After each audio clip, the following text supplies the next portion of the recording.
Isak, not part of the Newcastle squad that arrived in Singapore for a pre-season tour. The club said he was left at home with a minor thigh issue. We want to keep our best players, I think is my point. So what I want to say to you is that I don't know what this club is seeing. For what we know, Isak's injury, he's not been training for, 5 days.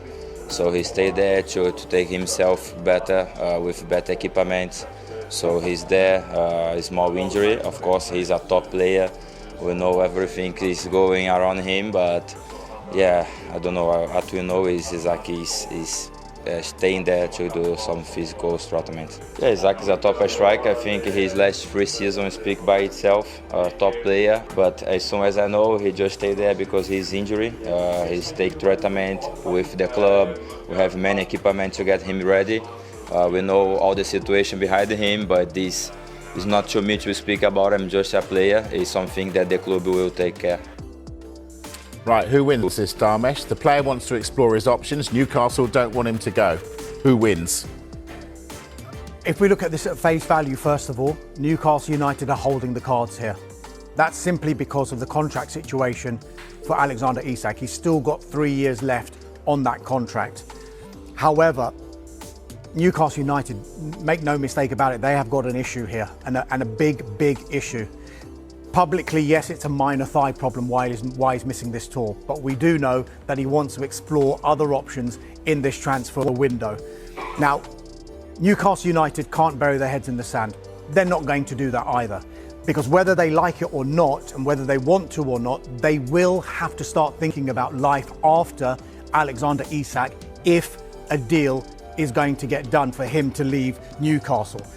For him to leave, it's going to take the thick end of £150 million. That's what we think, which is a lot of money. So there's not going to be many clubs who are going to be able to go into the market and buy Alexander Isak. So while this saga rumbles on, because that's what it's turning into now, Newcastle will of course look at other options. Brentford's Johan Wissa. They've made a bid, £25 million, that's been rejected. There's every expectation that Newcastle United would go back in with an improved offer. They've also explored the conditions of a deal for that man as, again, the RB Leipzig striker, Benjamin Sesko, maybe one to visit towards the end of the transfer window as well. But, you know, if you were to compare what football is like now compared to a number of years ago, I don't think it's as simple as, right, this player's under contract, he's going nowhere. As much as clubs want to have that power, and maybe they can still exercise that power, they are constantly thinking 2 or 3 years ahead, particularly because of the financial rules that are imposed on clubs and complying with profit and sustainability rules. So if he stays, Newcastle still got a decision, because are they going to see the best Alexander Isak, or are they going to see an Alexander Isak whose head has clearly been turned by the interest being shown in him in this transfer window?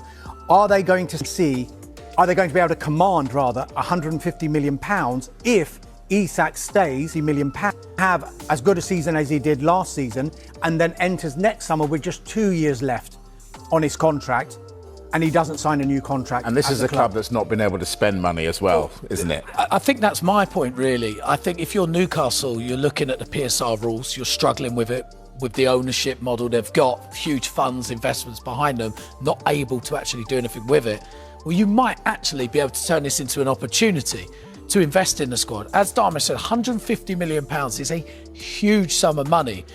Mentioned Johan Wissa, mentioned Sesko. Remember last year, they were trying desperately to recruit Mark Guehi. They want a centre-back, recruit Mark, the opportunity to invest in a top centre-back as well. Well, actually, 3 top players to replace, yes, he's a supers per player, and Alexander Isak may help Newcastle United forward in the way they need to move forward, especially with Champions League football. Listen, we've got to go to a break. We've got to go to a break. Hold it, because we're going to come back to this. I promise you. I'm being told off, so we're going to a break. And Alexander Isak there. Let's get a bit more on his future. We know Liverpool are huge admirers, and their all-time leading scorer, Ian Rush, unsurprisingly, would love to see Isak at Anfield next season. I think every club in the world would love to sign him. You know, the way he performed last season was incredible. You know, I watched him when in the Carabao Cup final when he played against Liverpool. He was most probably the man of the match. You know, so I think every club in the world would love to see him. Now, no one knows what's happening. I don't know what's happening and all that, but you know, I think if he was available, I'm pretty sure every club, every top club would like to sign him. Everyone wants to beat Liverpool this season. Last season, people were not seeing Liverpool as a major strength. You know, and that's why we need to get a stronger squad. And I think last season we only signed one player, and all the fans were saying, "Oh, we should sign 4 or 5." Prove we only needed one player. This season we need maybe 4 or 5 new players, and that's what they've done. And in all credit to the owners, they've given the manager the money to do that. Ian Rush there. All right, James, we know Liverpool want Alexander Isak. How do they make it work financially? I don't know you were going to ask that question. It's a question on everybody's lips right now, though, isn't it? Look, I think we can look at Liverpool right now and we can look back on the last few transfer windows. Last 2 transfer windows, they signed one player, Federico Chiesa, for £10 million. So we know their outlay hasn't been so big.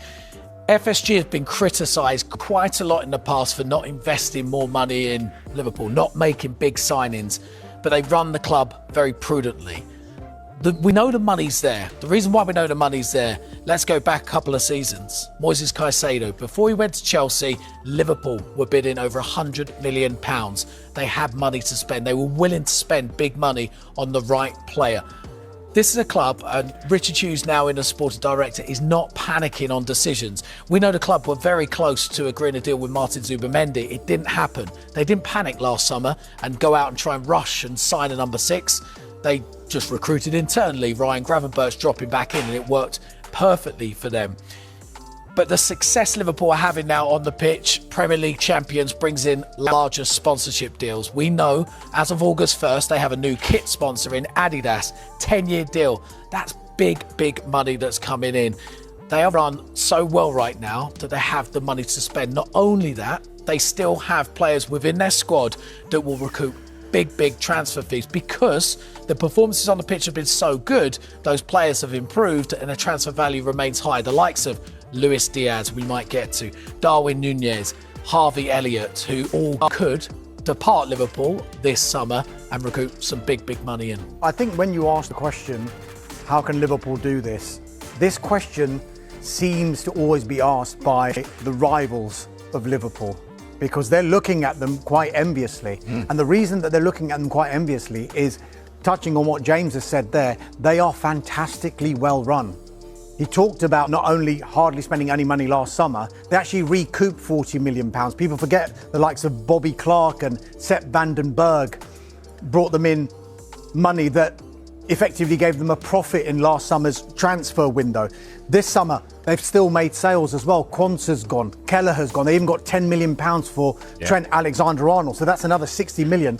And the players that James mentioned, how much would Diaz, Núñez and Harvey Elliott bring in? You're talking in excess of 100 to 150 million pounds there as well. And you've got to remember, Mike, how PSR works. They may have spent 300 million pounds so far and maybe counting as well. But it's not 300 million pounds that goes off in this financial year. Effectively, you're going to have a 300 million pound spend it's amortized over the length of the contract. So you might see 20 to 25% of that amount go in this 1 year. So you're looking at around 60 to 70 million pounds maybe going this year. Now, if they've recouped 60 million pounds from Kelleher, Quansah and Trent Alexander-Arnold, we do know the way PSR works, that 60 million, even though it will be paid in instalments, goes straight into their books. So if Liverpool, for example, were to sell these other players and they made, I don't know, 100 to 145 million pounds or 150 million pounds in this transfer window, you could actually argue that 150 million pounds coming into the club could enable you to buy 3 or 4 or 5 players worth 80 million pounds, because only a certain percentage of that huge fee is going out per year. That's why Liverpool are able to do this. Mark McAdam was talking about this last night on Sky Sports News, and he said he's spoken to one financial expert who said that they can go again, Liverpool, without selling anyone. That's how well run they are at the moment, which is why every rival club is asking, how are they doing?